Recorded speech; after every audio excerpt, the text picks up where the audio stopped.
గోదావరి నది తీరంలో ఉన్న రాజాపురం అనే ఒక గ్రామంలో సురేష్ అనే పేరు గల వ్యక్తి తన కుటుంబంతో కలిసి జీవించేవాడు. సురేష్ భార్య పేరు మయూరి, కూతురు పేరు చిట్టి. వారితో పాటు సురేష్ తల్లిదండ్రులు కూడా జీవించేవారు. సురేష్ అదే గ్రామంలో చిన్న బట్టల షాపు నడిపేవాడు. అతను చాలా నిజాయితీగా ఉండేవాడు. ఒకవేళ తన వద్ద తక్కువ నాణ్యత కలిగిన బట్టలు ఉంటే వాటికి తగ్గ డబ్బులే కొనేవారి దగ్గర తీసుకునేవాడు. అలా ఏ రోజు సురేష్ అత్యాశకి పోలేదు. అతను ఇలా ఉంటాడు కాబట్టే ఆ గ్రామస్తులందరూ అతన్ని ఎంతో గౌరవిస్తారు. కానీ ఉన్నట్టుండి ఆ ఊరిలో మరొక బట్టల షాపు ప్రారంభమైంది.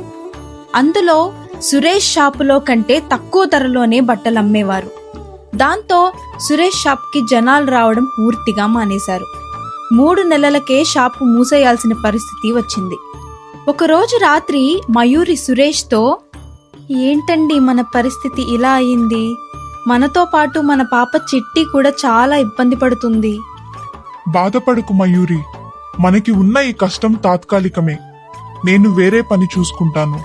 కానీ మనకి ఎంత కష్టం వచ్చినా మనం తప్పుడు దారిలో మాత్రం వెళ్ళకూడదు అని సురేష్ సమాధానమిచ్చాడు. అలా రోజు రోజుకి కష్టాలు పెరుగుతూనే ఉన్నాయి. అప్పు చేయాల్సి వచ్చింది. ఏదో చిన్న చిన్న పనులు పొలంలో చేసుకుంటూ జీవితం సాగిస్తున్న సమయంలో అతని దగ్గరికి తన స్నేహితుడు రవి వచ్చి, ఒరే సురేష్, నీ పరిస్థితి చూస్తుంటే నాకు చాలా బాధగా ఉందిరా. నేను నీకొక వ్యాపారం చెప్తాను. చాలా తొందరగా నువ్వు డబ్బు సంపాదించుకోవచ్చు అని చెప్పాడు. ఏంట్రా ఆ వ్యాపారం? నా దగ్గర నాణ్యత లేని కొన్ని చీరలున్నాయి.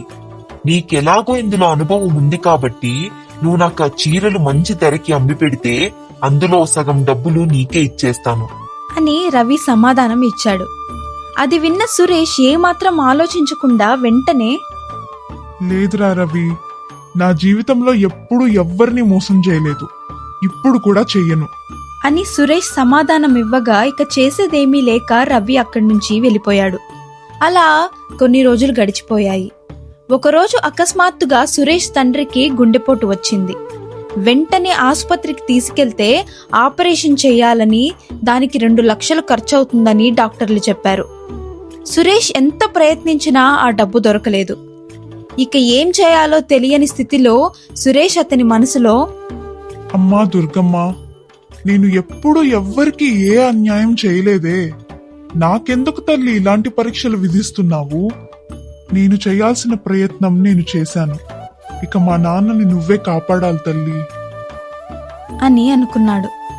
అలా మరుసటి రోజు ఉదయం అతని పరిస్థితి తెలుసుకున్న ఆ ఊరి పెద్ద సురేష్ తండ్రి వైద్యానికి సరిపడా డబ్బును తెచ్చిచ్చాడు. బాబు సురేష్, నేను మీ నాన్న చిన్నప్పటి నుంచి మంచి స్నేహితులం. ఈరోజు వాడు ఈ పరిస్థితిలో ఉండటం నేను చూడలేకపోతున్నాను. దయచేసి ఈ డబ్బును తీసుకొని మీ నాన్నని బ్రతికించుకో అని చెప్పడంతో సురేష్ చాలా సంతోషించి, మీ రుణం ఎలా తీర్చుకోవాలో తెలియట్లేదయ్యా. నేను తొందరలోనే ఈ డబ్బును తీర్చేస్తాను. అలా వైద్యం జరిగిన కొన్ని రోజులకి సురేష్ తండ్రి ఆరోగ్యం మెరుగుపడింది. ఆ అప్పులు తీర్చడం కోసం సురేష్ అహర్నిశలు కష్టపడుతున్నప్పటికీ అతన్ని చూసి ఆ ఊరిలో కొందరు వీడు ఏదో తప్పు చేసి ఉంటాడు, అందుకే దేవుడు వీడిని శిక్షిస్తున్నాడు అని పుకార్లు చెప్పడం మొదలుపెట్టారు. అయినప్పటికీ సురేష్ చాలా ధైర్యంగానే ఉండేవాడు. కానీ ఒకరోజు చాలా బాధపడి ఏడ్చేశాడు. అదే రోజు రాత్రి సురేష్కు కలలో అపారమైన తేజస్సుతో అష్టభుజాలతో దుర్గమ్మ ప్రత్యక్షమయ్యింది.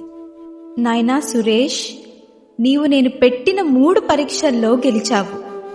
నీకు ఆర్థిక కష్టాలు ఇచ్చి ధన పరీక్ష పెట్టాను.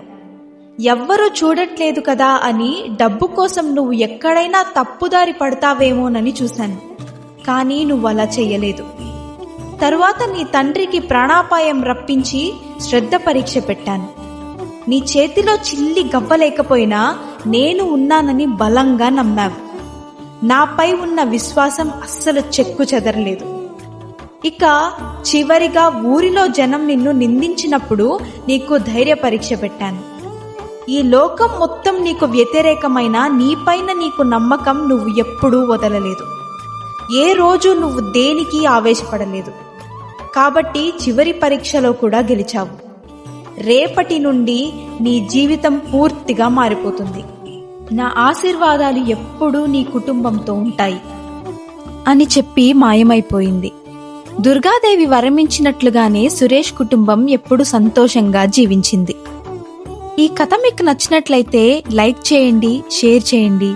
మన ఛానల్ని ఫస్ట్ టైం చూస్తున్నట్లయితే దయచేసి సబ్స్క్రైబ్ చేసుకోండి. చాలా మంది మన ఛానల్ని సబ్స్క్రైబ్ చేసుకోకుండానే చూస్తున్నారు. ఈ వీడియో వెనుక చాలా కష్టం ఉందండి. మీరు చేసే చిన్న సబ్స్క్రైబ్ మాకెంతో స్ఫూర్తినిస్తుంది. Thank you.